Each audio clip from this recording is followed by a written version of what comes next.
Sam Wilson here, Resto-Rat.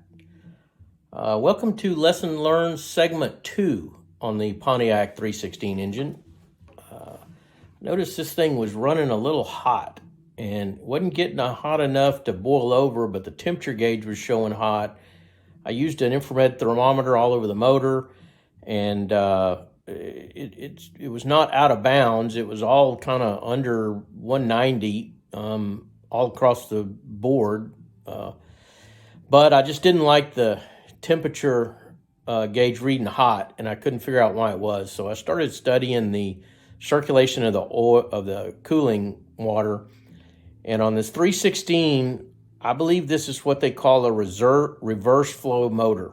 That the water pump rotates clockwise from the front of the motor, pushes water through the heads, then through the block, back up to the water outlet to the top of the radiator, down the radiator, and back in through the bottom lower radiator hose connection into the water pump. So that's what the diagram shows in the service manual. Here's the diagram.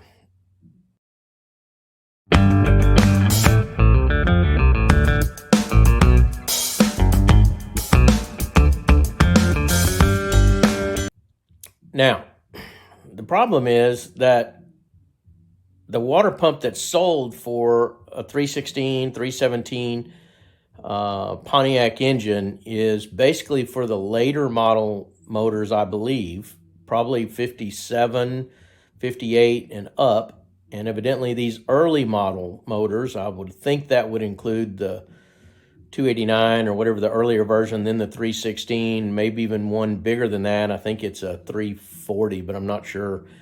Have reverse rotation. So you need to pay really close attention to the water pump that comes off of here to make sure you get the right one sourced.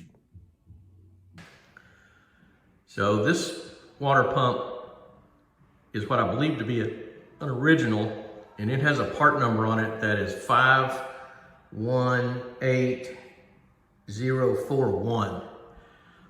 The front of the casting just has the 18041. And note that the fins on this are going in this direction.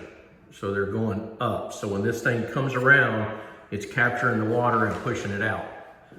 This is the water pump that's sold for this motor, and it's part number 42099 from NAPCO. Notice that the fins are going in the different direction. So they're spinning off to the right rather than to the left. So that's a reverse flow. I don't know which one is technically the reverse flow. I think the original one on the right is technically the reverse flow radiator. Evidently the flow of the water changed in the later model Pontiacs. So just something to be aware of, or you can replace it after the truck's finished. Hope this helps. Have a nice day. Download the Resto-Rat app today to begin managing, tracking, and documenting your restoration project.